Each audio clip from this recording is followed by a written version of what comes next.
Merci d'être passé par Ballistic Burgers.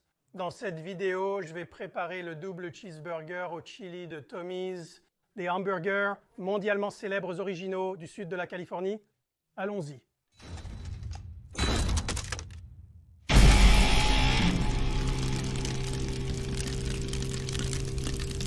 D'accord, Tommy's est désormais un lieu emblématique des hamburgers du sud de la Californie. C'est un joint, né à Los Angeles 1946. Il reste quelques sites dans le sud de la Californie, tous familiaux. Depuis 1946 seul, les prix ont réellement changé. Un menu très simple, très direct. Et la chose la plus populaire de ce restaurant est le chili qu'ils mettent sur leur hamburger. Vous pouvez le faire mettre sur les frites. Et c'est la première chose que nous allons essayer de recréer, c'est le chili. Maintenant, il y a une de ces sortes de recettes imitation qui circulent sur le web et elle est sur plusieurs sites, la même recette. Je vais utiliser cette recette de base. Je fais quelques modifications. Les modifications que je fais sont basées sur les commentaires que j'ai lus de personnes qui ont fait cette reconstitution. Et je viens de manger ce hamburger il y a 2 jours, donc je pense que je pourrais peut-être l'ajuster un peu mieux que cette recette qui circule. Je l'espère, on verra. D'abord, nous préparons ce chili. Retournons à la cuisinière. J'ai préchauffé la poêle et j'y ajouterai 1 livre de bois haché. C'est du 4-20-20. Je veux tout casser et cuire. Le but est d'obtenir beaucoup de cette graisse. Utilisons cela égoutter pour faire un roux. Comme vous pouvez le voir, ça cuit bien et encore une fois, je veux le réduire en miettes. Maintenant, l'un des commentaires sur cette recette de contrefaçon est qu'elle n'a pas vraiment cette couleur brun foncé que le chili de Tommy a réellement. Donc, je prévois de le corriger. Maintenant, 2 cuillères à soupe de carottes, très finement hachées, font partie de cette recette. Dans la recette originale que je suis, ou du moins cette recette originale de copie, ils ajoutent cela au chili alors qu'il commence à bouillir. Je les ajoute maintenant à la viande. Je veux que ce chili soit caramélisé et je veux qu'il se dissolve essentiellement en rien et je pense que cela va aider à obtenir cette couleur plus riche. Donc, ajoutez simplement ceci au mélange ici.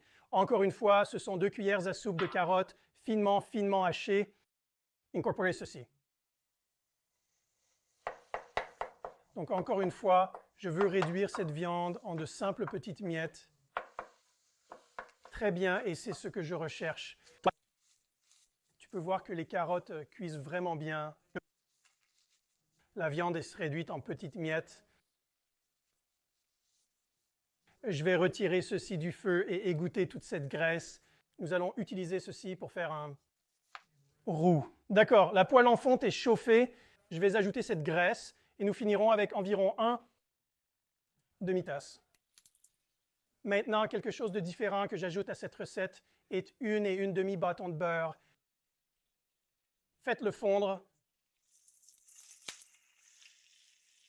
À présent, quelque chose qui va étonner mes amis en Louisiane. La recette originale du copycat utilise bien sûr de la farine pour le roux. Je pense que pour cette recette, cela aidera à la consistance et aussi cela a ses racines en Californie du Sud. J'utilise de la masa. C'est comme une farine de maïs, la même farine que vous utiliseriez pour faire des tortillas et je pense que cela aidera à obtenir cette consistance que ce chili a. Donc je vais juste ajouter cette farine et continuer à remuer. Et continuer à ajouter de la farine jusqu'à ce qu'il y ait la quantité que je recherche. Vous voyez, ça sera un peu ce genre de choses de beurre brun qui se passe. D'accord, j'ai agité ça pendant environ 15 à 20 minutes, c'est ce que je voulais. En remuant constamment, je ne l'ai pas laissé s'asseoir trop longtemps et brûler au fond. Ça a une odeur incroyable, vraiment incroyable. Ça a une sorte d'odeur de maïs, ça sent bon. Je vais maintenant ajouter 1 tasse et 1/3 de bouillon de bœuf. Cela, ça a été très bien fouetté.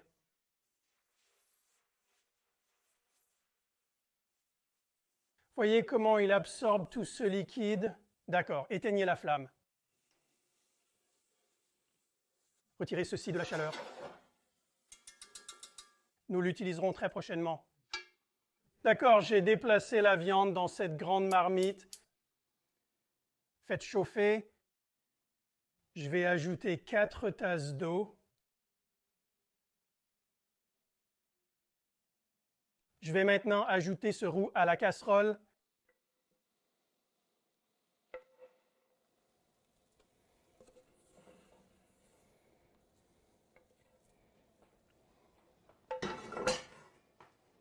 Incorporez ceci avec le fouet ici. Donc dans le mélange, une cuillère à café de paprika, une cuillère à soupe de vinaigre blanc, 2 cuillères à café d'oignon haché déshydraté, une cuillère à café de sucre granulé, 4 cuillères à café de poudre de chili, un quart de cuillère à café de poudre d'ail, 2 cuillères à café de sel cacheur. Il suffit de fouetter ça ici. D'accord, ce que je vais faire maintenant, c'est porter ceci à ébullition. Une fois bouilli, je le laisse mijoter environ 30 minutes jusqu'à obtenir la consistance désirée. Et la consistance de ce chili pour ces burgers est plutôt sacrément épaisse. À tout à l'heure. Nous servons cela depuis environ 30 minutes. Comme vous voyez, cela s'épaissit clairement. Il doit être plus épais. Je vais donc retirer ceci du feu maintenant, le laisser refroidir un peu. En agissant ainsi, il va épaissir et se resserrer. Obtenir cette sorte de consistance pâteuse que le chili de Tommy a. Je vous retrouverai dehors au grill. Nous allons préparer un double cheese chili burger de Tommy. À bientôt dehors. D'accord, nous sommes prêts à préparer ce double cheese chili burger de Tommy. Avant de débuter, parlons vite fait du chili que j'ai fait. Encore une fois, j'ai utilisé une recette imitée existante à laquelle j'ai apporté quelques modifications. J'ai remplacé la farine tout usage par de la masa. Je pense avoir bien réussi à reproduire la consistance et le goût. Toutefois, en refaisant, j'opterai pour un mélange à parts égales de farine tout usage et de masa. Je ne ferai pas les modifications dans la recette ci-dessous. Finalement, j'ai ajouté un peu plus de sel après l'avoir goûté. Cela semblait juste un peu trop fade. Passons à la cuisine. La première chose que nous allons faire est de griller nos petits pains, et ce sont juste de vieux ordinaires. Petits pains de pain blanc sans graines de sésame.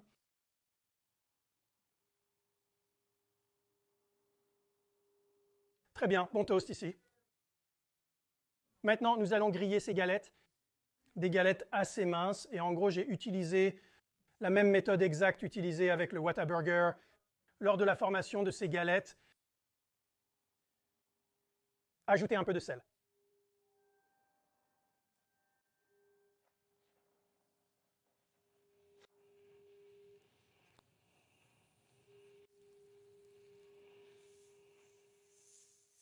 La cuisson sera rapide maintenant. Pendant que ces gars cuisinent, je vais aller de l'avant et mettre un mélange de moutarde sur le petit pain supérieur. Ils mélangent leur moutarde avec du jus de cornichon et à la vue et au goût, je pense que c'est de la moutarde Coleman. Il a ce genre d'aspect fluorescent et ce goût prononcé. Donc je vais aller de l'avant et étaler de la moutarde dessus. Encore une fois, c'est le pain du dessus. Ils construisent leur hamburger à l'envers, comme le font beaucoup d'autres fast-food.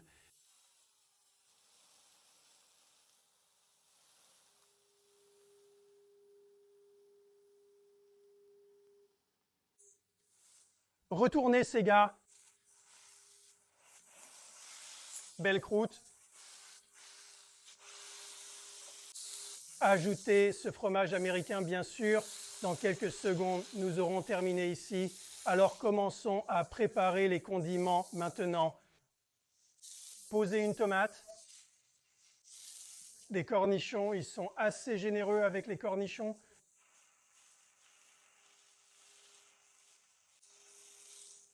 Quelques oignons hachés.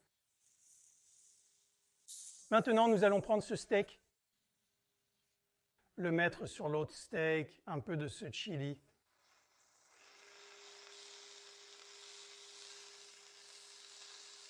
Vous pouvez voir à quel point le chili est épais.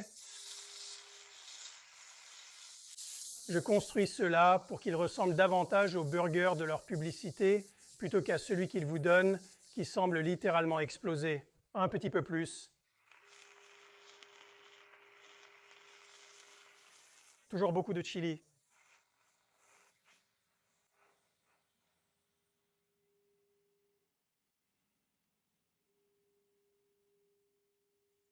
Et ce pain du bas, comme Whataburger, c'est un burger inversé. Il le construisait sur le papier dans lequel il l'enveloppe. Alors je vais essayer de retourner ce gars à l'endroit. Voyons ce qui se passe, ça pourrait être moche. Pas si mal, ça ressemble beaucoup au burger que j'ai mangé il y a quelques jours. Essayons ici. C'est des gros burgers désordonnés.